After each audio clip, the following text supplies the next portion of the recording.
Olá, seja bem-vindo à terceira aula sobre as cartas paulinas. Nós estamos estudando na Escola de Bíblia essa disciplina nesse semestre, além, é claro, de Evangelhos e Atos com o professor Rafael, ok? E na Escola de Negócios nós temos encontros aí com o professor Júlio toda terça-feira às 20 horas para falar sobre modelo de negócio. Muito bem, se você se lembra, nas últimas 3 aulas nós traçamos um perfil biográfico de Paulo. Na verdade, nós traçamos vários perfis sobre o apóstolo Paulo. Um deles foi o perfil biográfico. A gente falou que esse Paulo era antes chamado de Saulo. A gente falou a sua cidade de nascimento, que era Tarso. A gente conversou sobre a sua cidadania romana. Nós também lembramos que possivelmente a família de Paulo tinha uma condição econômica acima da média, uma vez que a cidadania romana ou tinha sido ganha por trabalhos prestados ou tinha sido comprada, por seu pai ou por seu avô. Nós também traçamos um perfil físico de Paulo e a gente falou sobre as características físicas do apóstolo de acordo com o livro apócrifo, com o livro apócrifo de Atos de Paulo, ok? A gente viu que ele era baixinho, cabelo ralo para calvo, tinha as pernas tortas, tinha as sobrancelhas unidas, e que provavelmente ele não era alguém muito da fala muito fácil, muito eloquente, ok? Mas era também um homem que transpirava graça e autoridade da parte de Jesus Cristo. Nós falamos sobre o seu perfil religioso e aí a gente dividiu em dois: o seu perfil religioso no judaísmo e o seu perfil religioso no cristianismo. A gente falou sobre a instrução de Paulo em Jerusalém aos pés de Gamaliel, que era discípulo por sua vez de Hilel, simplesmente o fundador da escola farisaica. E no cristianismo a gente falou que Paulo escreve 1/4 de todo o Novo Testamento, no total são 13 cartas ou epístolas atribuídas a esse importantíssimo apóstolo. Quanto ao perfil psicológico, nós lembramos que a personalidade de Paulo era uma personalidade sanguínea, fortíssima. Ele era extremamente determinado e possivelmente a gente vê um amadurecimento, uma maturidade, se bem que muitos teólogos não gostam dessa palavra, uma evolução de Paulo no decorrer das suas cartas. Com relação ao perfil literário, a gente tentou mostrar quando Paulo escreve e o que ele escreve de cada lugar, em que lugar ele escreve. A gente falou sobre o gênero literário epistolar, a gente falou sobre como esse gênero é caracterizado e o que a gente precisa para entender melhor esse gênero. Nós falamos então que, já que Paulo escreve cartas, a gente deve procurar o sentido dessas cartas basicamente em 2 lugares. Um é no autor e o segundo sentido é no receptor da mensagem. Ok? Então, o máximo possível, a gente tentaria desvendar ou entender a cabeça desse Paulo apóstolo e a cabeça das comunidades, ou contexto cultural, socioeconômico, político das comunidades às quais Paulo se dirigia. E nós também falamos sobre uma classificação desse corpus paulino, desse corpo bibliográfico, de acordo com 4 critérios: cartas soteriológicas, cartas da prisão ou epístolas do cativeiro, cartas pastorais e as cartas escatológicas. Por fim, a gente traçou um perfil cronológico de Paulo.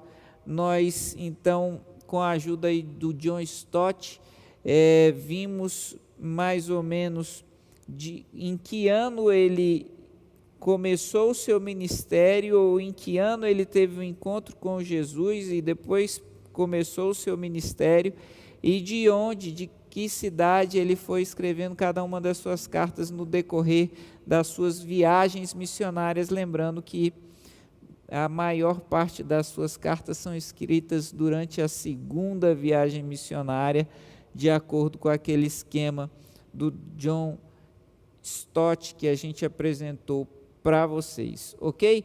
Hoje nós vamos falar sobre as principais linhas da teologia paulina, e para isso nós vamos utilizar como base o texto do James Dunn, ok? Ele é um dos autores apontados aí no nosso plano de curso. Então, se você não tem o plano de curso, você pode solicitar o plano de curso mandando um e-mail para icapital.edu@gmail.com, icapital.edu@gmail.com, falando que você gostaria de receber o plano de curso dessa disciplina ou das outras disciplinas, e aí você vai saber exatamente o que vai estar sendo ministrado em cada um dos nossos encontros, ok? Sem mais delongas, James Dunn propõe um diálogo em 3 níveis para que a gente possa conceber uma teologia paulina. E esses níveis seriam um nível mais profundo, que seria aquele nível das convicções herdadas por Paulo enquanto fariseu, enquanto judeu. Um nível médio, que seria o nível da fé que lhe veio a caminho de Damasco, da fé no Cristo, a partir da revelação de Jesus ali a caminho de Damasco.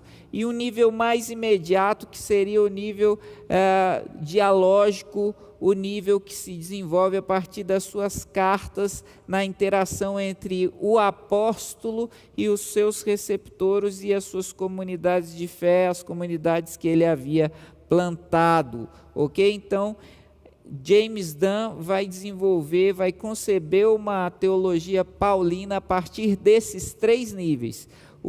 As suas heranças judaicas e farisaicas, no nível mais profundo.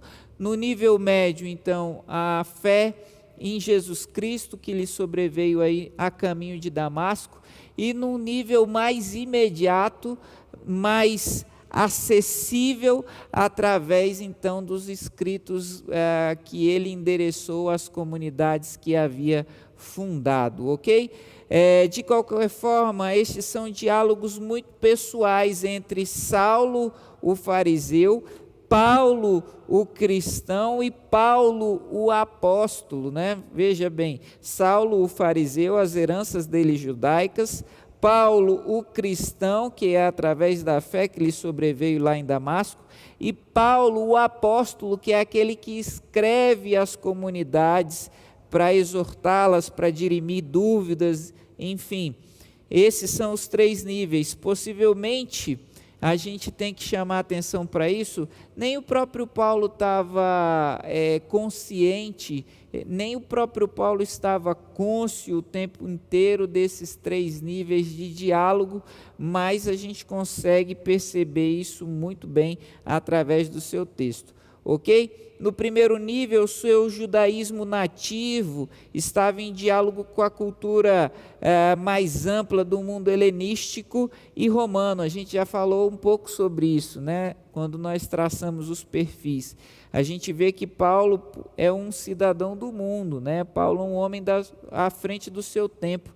Ele não dialoga com os judeus de acordo com premissas exclusivamente judaicas. Ele, quando fala, ele traz para a sua fala, para o seu discurso, pressupostos judaicos, mas também helenísticos e também romanos, ok? Isso você pode encontrar, por exemplo, em Colossenses capítulo 1, versículo 15 a 20. Abre aí, se você puder. Colossenses capítulo 1, versículo 15 a 20, você vai ver Paulo dialogando sobre a sua fé, a fé que lhe sobreveio a caminho de Damasco. Nesse nível, com os seus ouvintes, com a comunidade especificamente aqui de Colossos, né? Ele fala assim: Ele é a imagem do Deus invisível, o primogênito de toda a criação, pois nele foram criadas todas as coisas, nos céus e na terra, as visíveis e as invisíveis, sejam tronos ou soberanias, poderes ou autoridades, todas as coisas foram feitas por ele e para ele. Você vê Paulo dialogando no nível aqui um tanto quanto filosófico com os gregos, né? E também falando sobre como esse Deus, ele concebia esse Deus que dava autoridade e retirava autoridade para impérios, por exemplo, e aí você consegue perceber ele dialogando com o Império Romano. Ele é antes de todas as coisas e nele tudo subsiste. Ele é a cabeça do corpo, que é a igreja, é o princípio e primogênito dentre os mortos, para que em tudo tenha a supremacia, pois foi do agrado de Deus que nele habitasse toda a plenitude e por meio dele reconciliasse consigo todas as coisas, tanto as que estão na terra quanto as que estão no céu, estabelecendo a paz pelo seu sangue derramado na cruz. Você vê, o texto de Paulo é belíssimo, né? E ao mesmo tempo é denso. O seu farisaísmo dialogava com a sua herança religiosa nacional, e já já a gente vai ver isso acontecendo, como Paulo refletia sobre si mesmo enquanto judeu e dialogava com a sua fé judaica, ao mesmo tempo sendo um cristão, sabe? Ele não desvencilha as coisas, ele reinterpreta, ressignifica as coisas. Em um determinado momento, ou com algumas coisas muito específicas, há um rompimento, e a gente vai traçar ou mostrar isso aqui no texto também. Nesse segundo nível, o nível da fé em Jesus Cristo, Paulo estava em diálogo com o judaísmo tardio, o judaísmo do segundo templo, lembrando que o primeiro templo tinha sido destruído quando da conquista aí do Império Babilônico, né? Então nós estamos falando aí de 616, esse período babilônico, né? Até 570, 580 antes de Cristo. O templo destruído. Paulo está conversando então aqui já com o segundo templo. O primeiro templo foi esse que acabou lá com a Babilônia, ok? E nesse nível mais alto, eu diria mais imediato, mais palpável, a gente vai conceber a teologia paulina de acordo com James Dunn, a partir desse diálogo com os membros da igreja, com as pessoas para as quais ele escreveu, com essas comunidades com as quais ele está interagindo, ok? Esses foram os diálogos mais importantes para James Dunn, mas é óbvio que existem outros níveis de diálogo, existem outros níveis de conversas que a gente pode ver no texto também, mas não são tão grandes, né? O corpo do diálogo não é tão grande, não é tão extenso quanto o corpo do diálogo nesses três níveis que a gente está abordando aqui. Tem uma multiplicidade de vozes, né? Basta lembrar que as cidades as quais Paulo visita são, via de regra, grandes centros comerciais, lugares onde a mensagem poderia ser facilmente disseminada para outras partes do mundo, né? As escolhas de Paulo são escolhas estratégicas, ok? Também um outro nível que a gente não pode desconsiderar, a gente não pode olvidar, apesar de não ser o objeto do nosso estudo, é que existe um diálogo com paulinistas, né?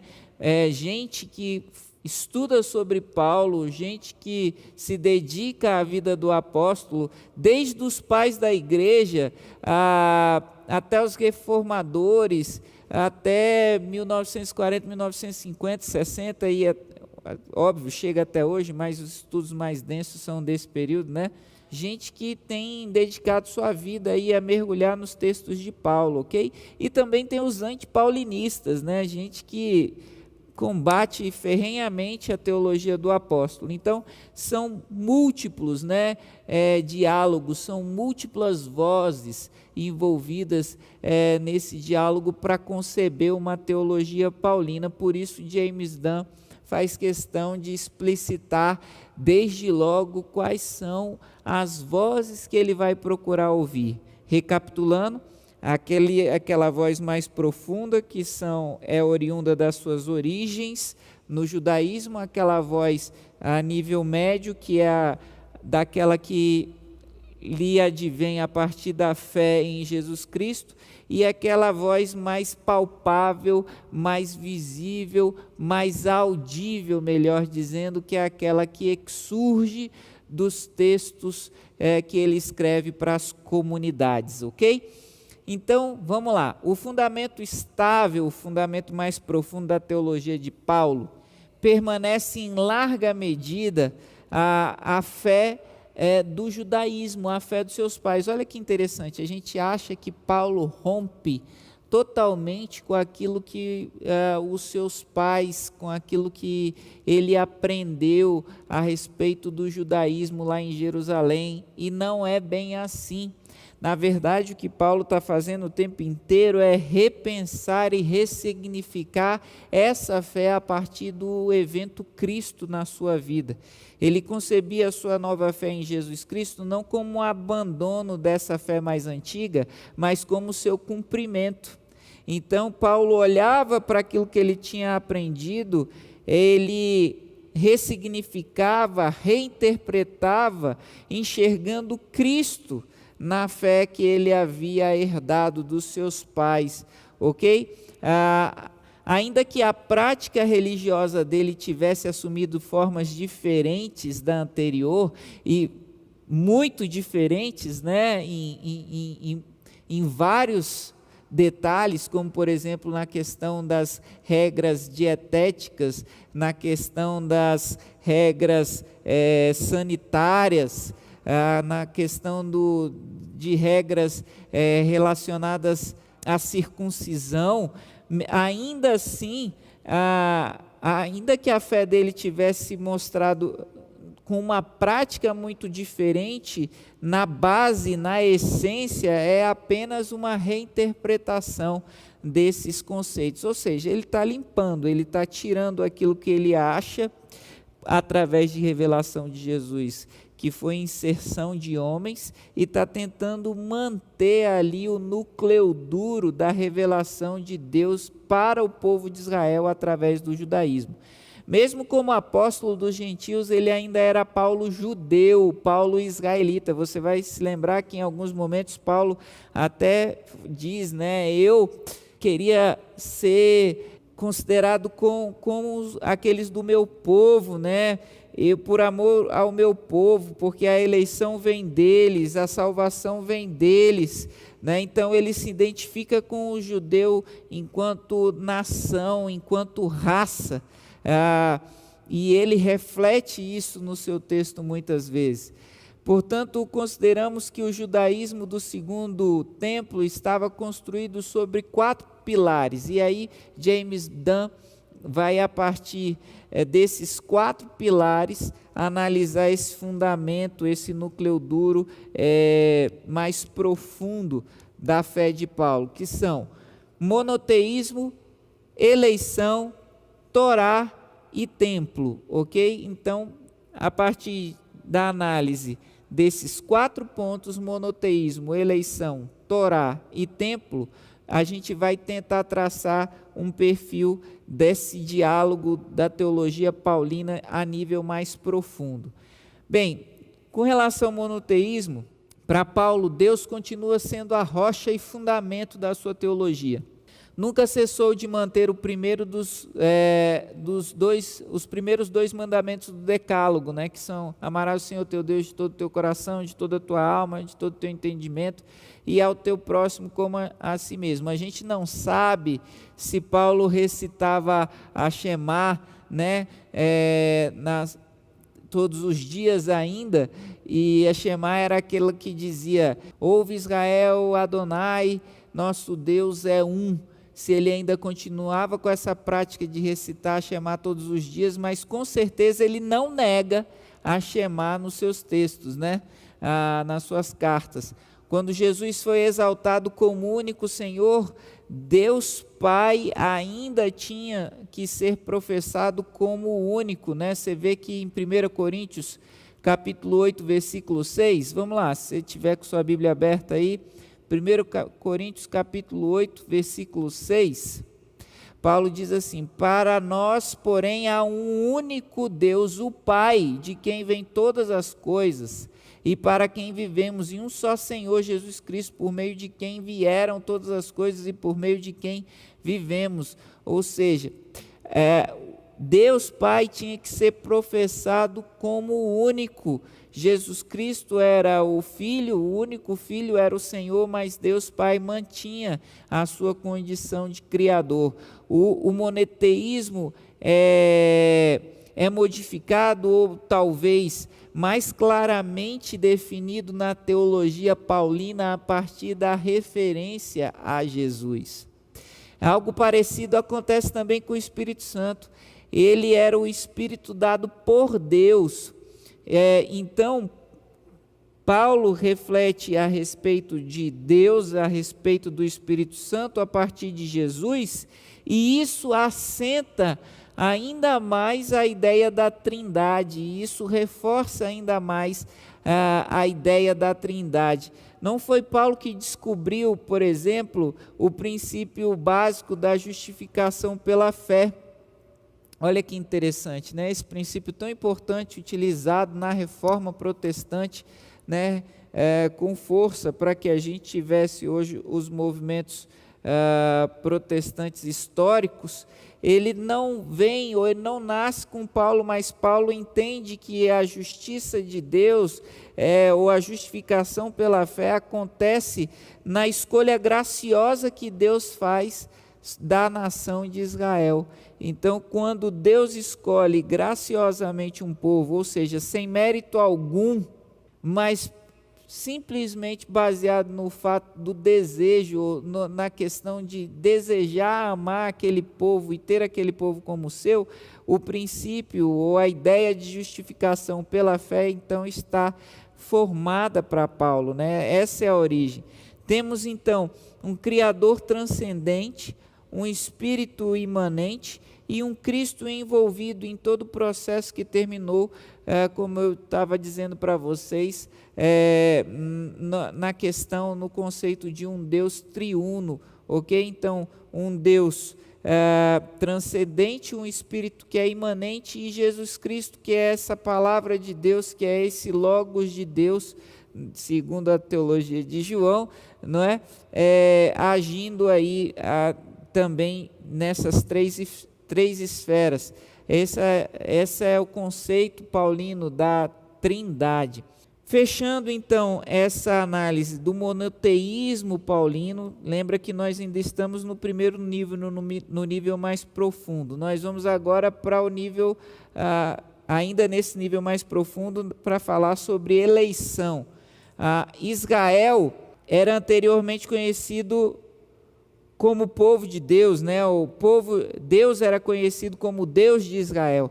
Paulo decide manter a fé em Deus, nesse Deus que havia escolhido Israel para ser seu povo dentre todos os povos da terra. E aqui é interessante porque reconhecer a história de Israel é reconhecer a história dos desígnios de Deus na terra. Deus se definia em relação a Israel e Israel se definia em relação a Deus. Olha que legal. A história de Israel se entrelaça com a história de Deus, porque Deus se revela a partir da história de Israel.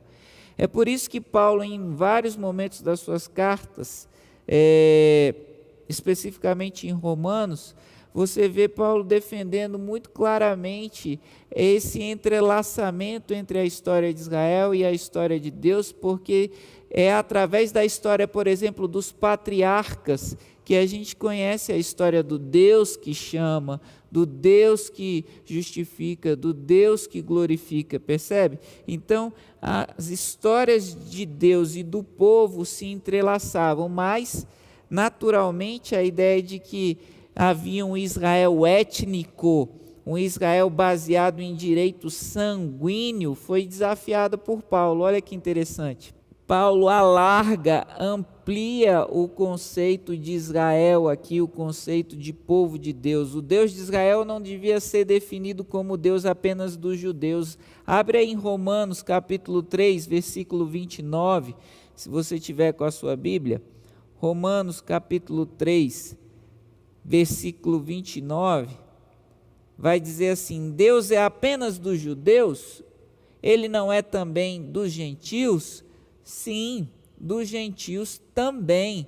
Percebe? Então Paulo aqui está ampliando, alargando o conceito de Israel para além da ideia étnica, raça, sangue, para trazer a ideia da justificação pela fé que a gente acabou de falar, né? Quando Deus escolhe graciosamente um povo, Ele escolhe sem mérito, Ele escolhe sem merecimento, Ele escolhe porque decide fazer dessa forma. Então, daí nasce o conceito de justificação pela fé. E Paulo, para justificar isso para os judeus, ele vai falar: olha, quando Deus escolhe Abraão, Deus não escolhe pelo direito sanguíneo de Abraão, que era um estrangeiro, né? Abraão vai ser o pai da nação de Israel, mas ele vem de outra nação. Ele fala, ele escolhe Abraão porque Abraão creu e isso lhe foi imputado como justiça. Então, todos aqueles que crerem como Abraão creu, também se tornarão Israel, ou o Israel de Deus, ok? Isso faz de você e de mim Israel também de Deus. Ainda nesse nível mais profundo, vamos analisar agora a fé herdada, né, de Paulo na Torá. A lei para Paulo tinha diferentes funções, e lei é um tema recorrente nas cartas de Paulo, né? Paulo fala sobre lei em diferentes momentos e com diferentes conotações. Nós vamos elencar 4 conotações aqui que Paulo dá à lei. A primeira é que a lei definia o pecado e condenava a transgressão. Então, a lei tinha função de aio, a lei tinha função de condenar o pecado, apontar o pecado e também apontar a transgressão. Obviamente, já tinha inclusive a pena, né? Ela condenava o pecado e imputava a pena ao pecador. Segundo lugar, a lei também era a lei da fé. Em alguns momentos, quando Paulo fala de lei, ele está falando dessa lei da fé que é gravada nos corações. Quando ele fala que, a lei de Deus foi gravada nos nossos corações, ele está fazendo referência a essa lei da fé, que não é uma lei escrita, mas é uma lei que vem a partir do relacionamento com o Espírito Santo de Deus. Em terceiro lugar, Paulo aponta uma função social da lei, qual seja a de proteger e disciplinar Israel em particular, temporariamente até a vinda de Cristo. Então ele está falando da função da lei para o povo de Israel. E a partir disso, Paulo interpretou a lei, ora desvalorizando ou mesmo descartando alguns mandamentos. Lembra, eu falei ainda há pouco que a gente ia ver Paulo fazendo isso? Então, no que diz respeito, por exemplo, à circuncisão, Paulo abre mão da lei, né? Paulo entende que não é necessário que um gentio converso ao cristianismo se circuncide. Essa era uma questão peculiar ao povo judeu enquanto etnia, enquanto nação. Não era peculiar para o Israel de Deus, o Israel da fé, ok? As leis também alimentares, né? Aquelas que consideravam puros ou impuros determinados alimentos, são descartadas por Paulo, né? Paulo não impõe esse peso aos cristãos conversos aí entre os gentios. Ele abre mão dessa lei. Também no que diz respeito aos dias festivos, né? Paulo não ensina para os cristãos gentios que eles deveriam obedecer às festas judaicas. Isso aqui particularmente é interessante, porque hoje o cristianismo vive um tempo de judaização. Já percebeu como a gente tem feito questão de obedecer e de se apegar a determinadas festas judaicas, sendo que isso foi inclusive motivo de embates seríssimos entre Paulo e o grupo de judaizantes, né, em Gálatas e em outras tantas cartas, né? A gente tem se apegado a algumas coisas que o apóstolo lutou tanto para que a gente se descolasse, para que a gente se desvencilhasse delas, ok? E outra questão que você pode ver Paulo abrindo mão é dos sacrifícios no templo, né? Paulo não fala de nenhum sacrifício que deveria ser mais oferecido no templo, porque o sacrifício de Cristo tinha sido de uma vez por todas, né? O sacrifício válido para todos os templos. É aquele negócio, né? Mais ou menos, não dá para escolher um pedacinho da lei que você vai obedecer e desobedecer os outros, né? Se você cair um pedacinho da lei, você é culpado por todos. Então, ou você obedece à lei, ou você abre mão da lei antiga, né? Dessa lei baseada nesses princípios de aio, de transgressão, e se rege ou deixa ser regido pela lei da graça, aquela gravada pelo Espírito Santo no nosso coração. As duas não conseguem conviver juntas, por isso que Jesus veio. Paulo mesmo fala isso.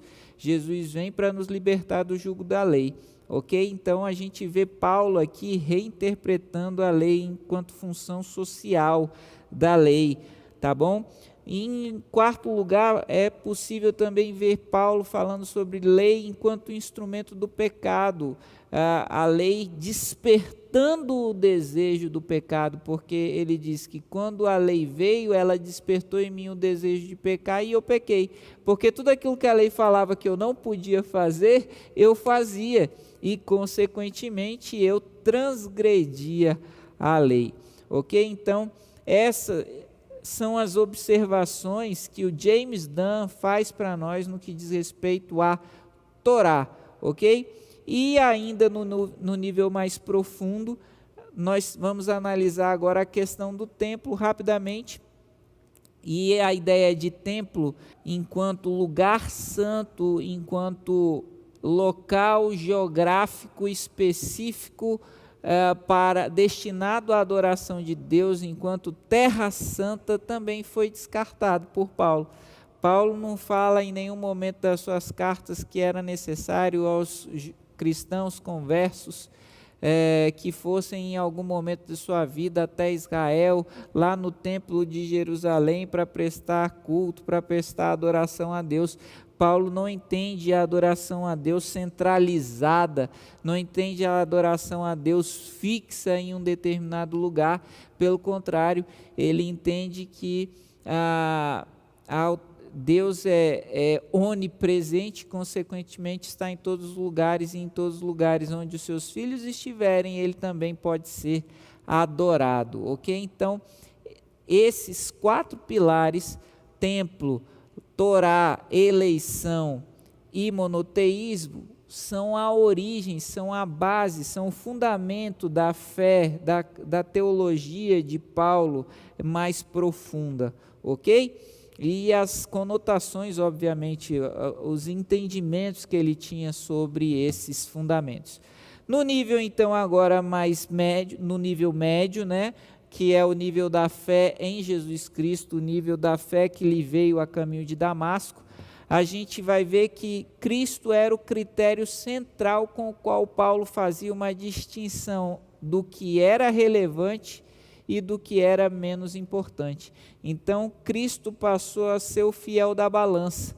Paulo, a partir de Cristo, então, julgava nessa herança dele do judaísmo o que era importante e o que não era, e também era a partir daí que ele se comunicava com as comunidades que ele fundou, com as comunidades para as quais ele escreve, ok? Então, nível profundo, nível médio e nível superficial ou nível imediato, e por isso que a fé em Jesus está aqui no meio, centralizando o diálogo com todos esses outros níveis.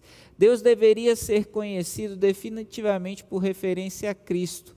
Cristo como revelação de Deus, Cristo também como arquétipo da criatura humana, né? Não por acaso Paulo tem aquela formulação sobre o primeiro Adão, sobre o segundo Adão, a caracterização do Espírito de Deus, a implementação da missão de Israel como medida da Torá. A revelação de Jesus retira o véu que tinha impedido a compreensão apropriada da antiga aliança. Paulo afirma isso com todas as letras em 2 Coríntios capítulo 3, versículo 14. Vamos abrir lá? 2 Coríntios capítulo 3, 14. Diz assim: na verdade as mentes deles se fecharam, pois até hoje o mesmo véu permanece quando é lida a antiga aliança. Não foi retirado, porque é somente em Cristo que ele é removido. Então Paulo falando claramente aqui que Jesus é o que faz com que a gente possa interpretar corretamente, com que o judeu, especificamente naquele tempo, pudesse enxergar aquilo que ele tinha recebido de revelação de Deus, né? Cristo não representa uma ruptura com o passado, a gente já viu isso, mas uma transformação da relação do passado com o presente e da relação do presente com o futuro. Olha que legal. Então Cristo une a história, passado, presente e futuro. Ele é o ponto fulcral, ele é o ponto a partir do qual flui a história, né? Ele é o ponto médio, onde são entrelaçadas as pontas do passado e também do futuro. Não só a história pessoal de cada um de nós, a história humana como um todo, mas a história de Israel estava em suspenso a partir do momento da ressurreição de Cristo até o ponto final da parousia, ou seja, até a volta de Jesus. Em Cristo todos nós fomos eleitos, e aqui a gente tem que tomar muito cuidado com esse negócio para não parecer uma questão de eleição condicional ou incondicional, mas Cristo define o destino da humanidade a partir da sua morte e ressurreição. Como? A partir do momento que aquele que olha para a cruz e crê que Jesus Cristo é o Filho de Deus é salvo. Aquele que olha para a cruz e rejeita a salvação em Jesus é condenado. Então Cristo divide a história da humanidade, mas também divide o destino dos homens a partir do evento da crucificação, a partir do madeiro, ok? A teologia de Paulo era escatológica nesse sentido, não pelo que Cristo ainda estava para fazer, mas pelo que Cristo já tinha feito. Cristo já morreu e ressuscitou, e na cruz ele então traçou o destino da humanidade. Já está pronto. Não é pelo que ele vai fazer ainda, não é pelo que ele fez especificamente antes, mas é naquele ponto, naquela convergência específica da cruz, a história, o destino da humanidade foi então delimitado. Ceia e batismo, óbvio, né? Se as duas celebrações aqui, ceia e batismo tratam uma de memória e a outra como um rito de iniciação na fé, mas ambas passam por morte e ressurreição de Jesus, esses dois ritos assumem uma certa mística na concepção de Paulo. O morrer da carne e para a carne não podia ser experimentado unicamente nos momentos de culto, mas tinha que ser expresso também na disciplina da conduta diária, o sofrimento como participação no sofrimento de Cristo. Então Paulo vê aí nesses dois ritos uma identificação profunda com o sacrifício vicário de Jesus, e então ele começa a interpretar isso também de uma maneira mística, porque é uma forma de união do crente hoje e em todos os tempos, com o sacrifício salvífico de Jesus Cristo no madeiro, ok?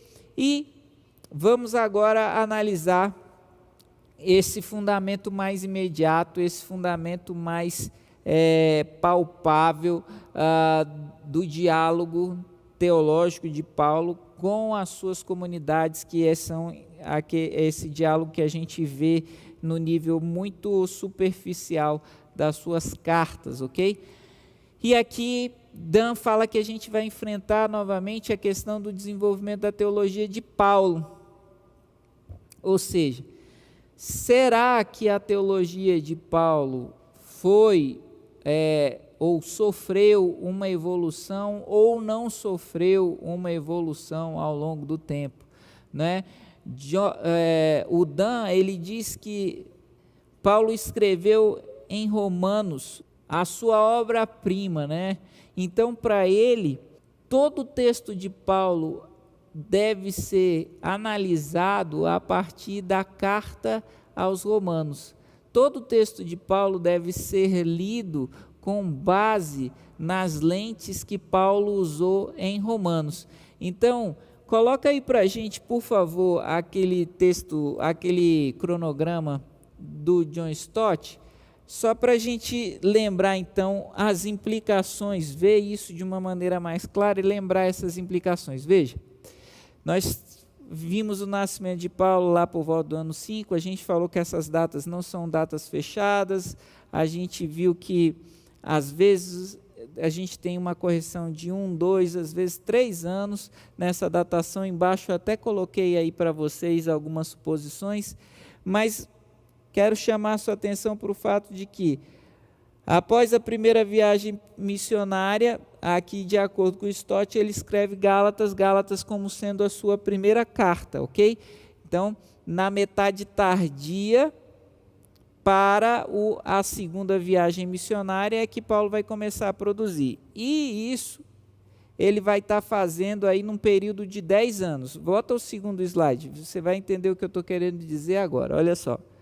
Então, aqui na segunda viagem missionária, Paulo escreve a Tessalônica, aos Coríntios, Romanos, ele escreve de Corinto, quando ele está pretendendo ir até Corinto, ok? E em Roma, ele escreve as cartas da prisão, né, preso ali, Efésios, Filipenses, Colossenses, e depois as pastorais, também conhecidas por alguns como pós-paulinas. O que eu quero te fazer enxergar?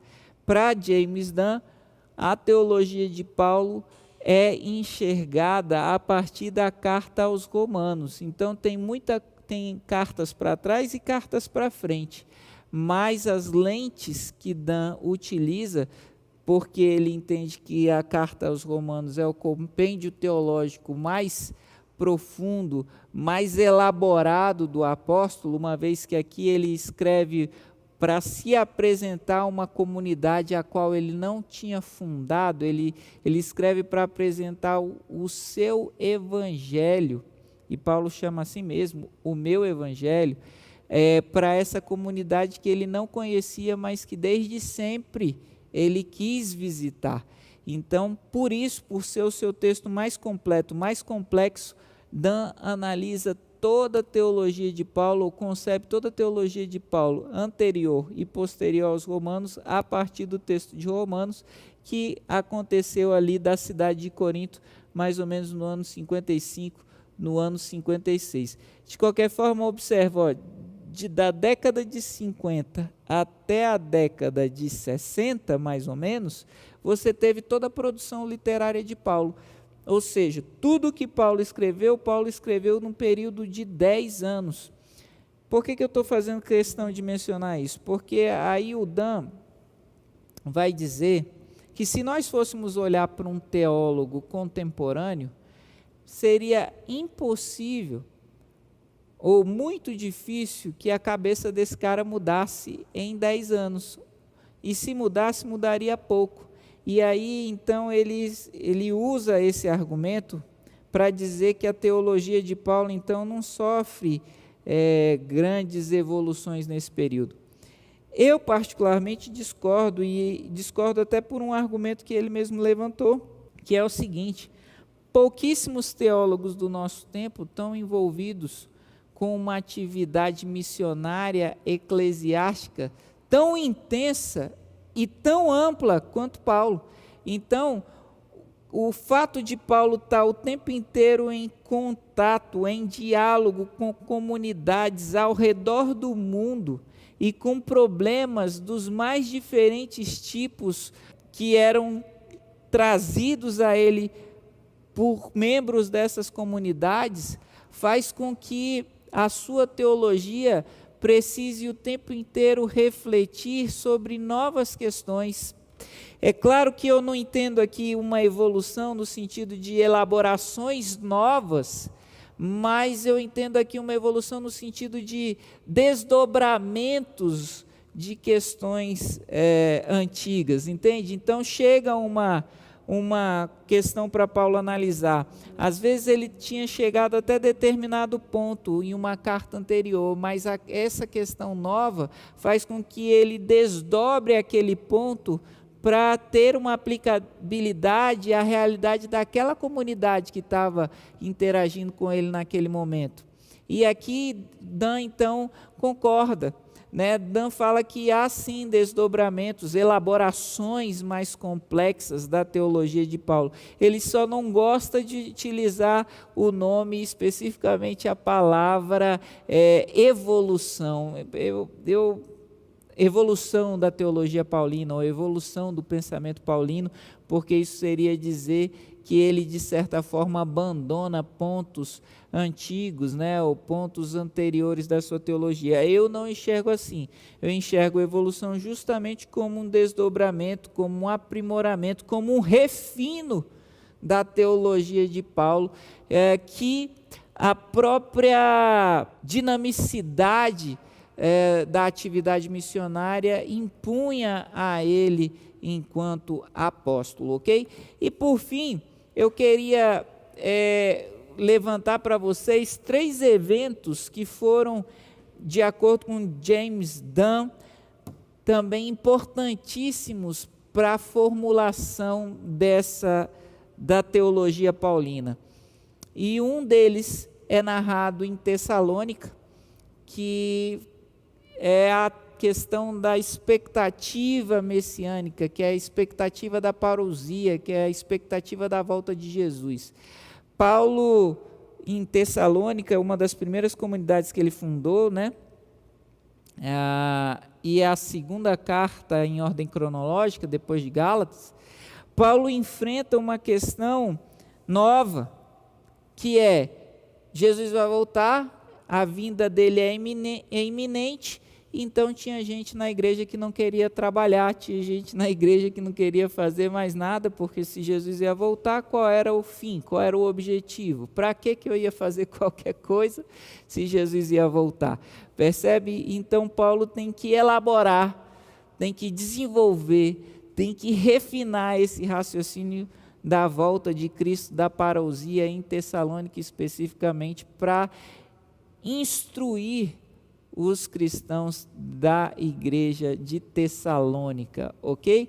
Um segundo evento que modela a teologia de Paulo é aquele embate, aquele enfrentamento que Paulo tem com os judaizantes em Gálatas, né? Os judaizantes eram aqueles que queriam obrigar os gentios conversos ao cristianismo a obedecer aquelas normas que a gente mencionou ainda há pouco: a circuncisão, as festas judaicas, as leis alimentares. E Paulo então bate de frente com eles e precisa mais uma vez discriminar, elaborar, refinar a sua teologia para dar respostas àquela comunidade. O terceiro e último evento aí que Dan menciona como modelador da teologia paulina é aquele mencionado por ele em 2 Coríntios 1:8. Se você está com sua Bíblia aí, abre 2 Coríntios 1:8. Paulo diz assim: irmãos, não queremos que vocês desconheçam as tribulações que sofremos na província da Ásia, as quais foram muito além da nossa capacidade de suportar, a ponto de perdermos a esperança da própria vida. Ou seja, o sofrimento de Paulo na atividade missionária, a perseguição, as lutas, os enfrentamentos foram tais e foram tamanhos que Paulo, então, precisou também repensar a sua teologia. Em Corinto, Paulo diz, que desiste, então, de ir aos judeus e vai passar a se dedicar primeiro aos gentios. Isso é uma mudança importante na teologia de Paulo. Meus amigos e minhas amigas, espero que vocês tenham gostado dessa aula, na qual nós falamos sobre as principais linhas da teologia paulina, de acordo com James Dunn especificamente. E recapitulando, para James Dunn haviam 3 níveis de diálogo mais importantes para o desenvolvimento da teologia paulina. Um nível mais profundo, advindo das suas origens judaicas e também farisaicas, um nível médio, que é aquele advindo da fé que lhe sobreveio no Cristo, e um nível mais superficial, no sentido de palpável, facilmente atingido através do diálogo desenvolvido com as igrejas, as comunidades que ele funda. É claro que haviam outras vozes, existem outras vozes no texto, mas essas são as principais vozes que nos levam a observar aí a questão da teologia paulina. Eu espero que você tenha gostado. Nós estamos juntos no nosso próximo encontro, a sexta-feira que vem. Deus te abençoe e até lá.